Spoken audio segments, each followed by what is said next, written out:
Good morning बच्चों। आज हम लोग चौथी कक्षा की हिंदी पाठ्य पुस्तक भाषांजलि का पाठ 2 जिसका शीर्षक है बहुभाषी विद्वान, ये पढ़ेंगे।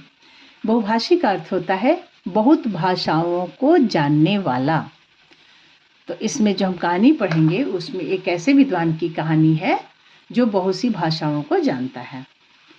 एक बार की बात है, राजा कृष्णदेव राय सभा में अपने मंत्रियों और अन्य सभासदों के साथ बैठे थे। तेनालीराम भी वहीं थे। तभी वहां एक आदमी आया। उसने महाराज का अभिवादन करने के बाद अपना परिचय दिया और बोला, राजन, मैंने सुना है कि आपकी सभा में एक से बढ़कर एक विद्वान है।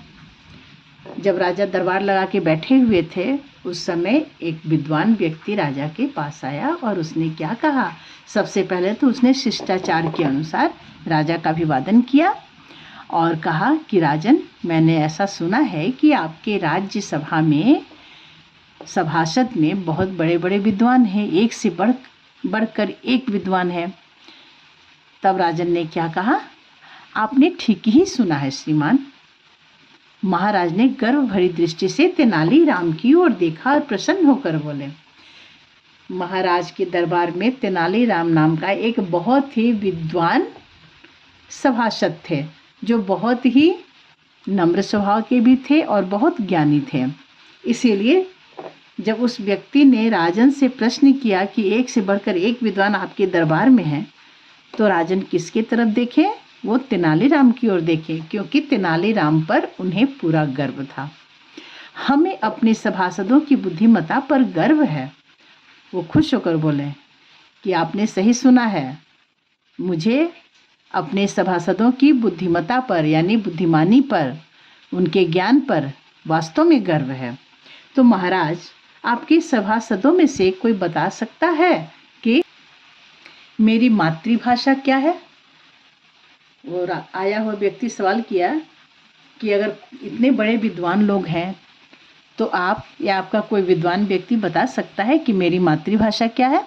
इतना कह करके उस आदमी ने धारा प्रवाह बोलना आरंभ किया। धारा प्रवाह यानी बिना रुके हुए। पहले वह मराठी में बोला, फिर तमिल में, फिर उसने कन्नड़ और मलयालम भाषा में भी अपना व्याख्यान दिया। यानी वह कई तरह की भाषाओं में बहुत ही सरल ढंग से धारा प्रवाह बोलता जा रहा था। इसी तरह वह कई दूसरी भाषाओं में भी बोला। वह जो भी भाषा बोलता था सुनकर लगता था कि यह उसकी मातृभाषा ही है, क्योंकि प्रत्येक भाषा पर उसका पूर्ण अधिकार था। पूर्ण अधिकार था मतलब वो हर भाषा को बहुत अच्छी तरह से जानता था। अपना व्याख्यान खत्म करने के बाद उसने फिर प्रश्न किया, राजन, क्या आप या आपका कोई सभासद बता सकता है कि मेरी मातृभाषा क्या है? राजन से तो उसका वही सवाल था कि मेरी भाषाओं को सुनकर लोग बता पाए कि मेरी मातृभाषा क्या है। सभी सभासद चुप। वो इस तरह से बात जो किया और इस तरह से सभी भाषाओं को जो बोल रहा था, तो सभी सुनने वाले सभी संत थे, सब चुप थे। कोई समझ नहीं पाया कि उसकी मातृभाषा कौन सी है, क्योंकि जनरल होता क्या है कि लोग कई तरह की भाषाओं की जानकारी तो रखते हैं, लेकिन मातृभाषा की तरह और भाषाओं को बोल नहीं पाते हैं। जैसे बच्चों, आप भी तो अंग्रेजी भाषा जानते हैं, संस्कृत जानते हैं, लेकिन क्या संस्कृत और अंग्रेजी को आप उतनी अच्छी तरह से बोल पाते हैं जितनी अच्छी तरह से हिंदी बोलते हैं? नहीं ना। लेकिन वह व्यक्ति कई भाषाओं को एकदम उसी तरह से बराबर रूप से बोल रहा था। महाराज ने तेनालीराम की ओर देखा। तेनालीराम अपने स्थान से उठे और बोले, महाराज, निश्चित रूप से हमारे अतिथि अत्यंत विद्वान हैं। हमारे राज्य को ऐसे विद्वान अतिथि का आदर और सम्मान करना चाहिए।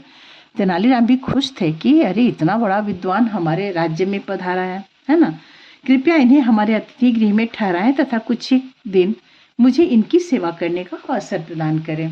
तेनालीराम बोले कि इनकी मातृभाषा क्या है ये जानने के लिए कुछ तो उपाय करना होगा। वो मन में सोचे। इसलिए तेनालीराम ने राजा से कहा कि इन्हें अतिथि गृह में 4-5 दिन के लिए ठहराया जाए। 4-5 नहीं, कुछ दिन के लिए ठहराया जाए। विद्वान को राजकीय अतिथिशाला में सम्मान के साथ ठहराया गया और तेनालीराम स्वयं उनकी सेवा में लग गए। इसी प्रकार से 1-2 दिन बीत गए। फिर क्या हुआ बच्चों? फिर एक दिन सवेरे तेनालीराम ने देखा कि विद्वान स्नान कर एक वृक्ष के नीचे बने चबूतरे पर बैठे हैं। देखिए यहाँ विद्वान बैठे हैं ना, और वो आंख बंद करके ध्यान लगाए हुए हैं, और उनके पैर कहाँ पे हैं? जमीन पर हैं, धरती पर हैं। वो आंख बंद करके किसी सोच में डूबे हुए थे। तेनालीराम को मौका मिल गया। तेनालीराम कुछ ऐसे ही अवसर की प्रतीक्षा में थे। उन्होंने कांसे का एक भारी लोटा लिया और उसे एक कांसे की थाली में रखकर विद्वान के पास दबे पांव पहुंचे। दबे पांव यानी धीरे से पहुंचे।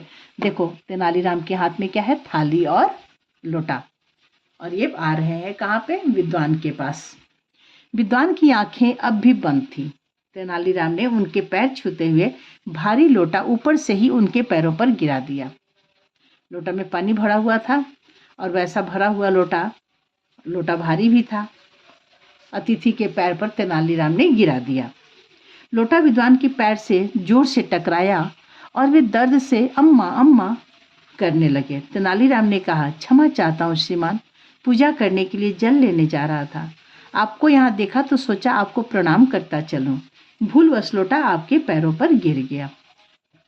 राजा जब इनको ठहराया था, उस समय राजा को लग गया था कि तेनालीराम बहुत बुद्धिमान है, वो कुछ न कुछ उपाय जरूर निकाल लेगा। तेनालीराम ने तुरंत ही वैद्य को बुलाकर विद्वान का उपचार कराया। अगले दिन विद्वान सभा में आए और बोले, महाराज आज 5वां दिन है, क्या मेरे प्रश्न का उत्तर मिल पाएगा?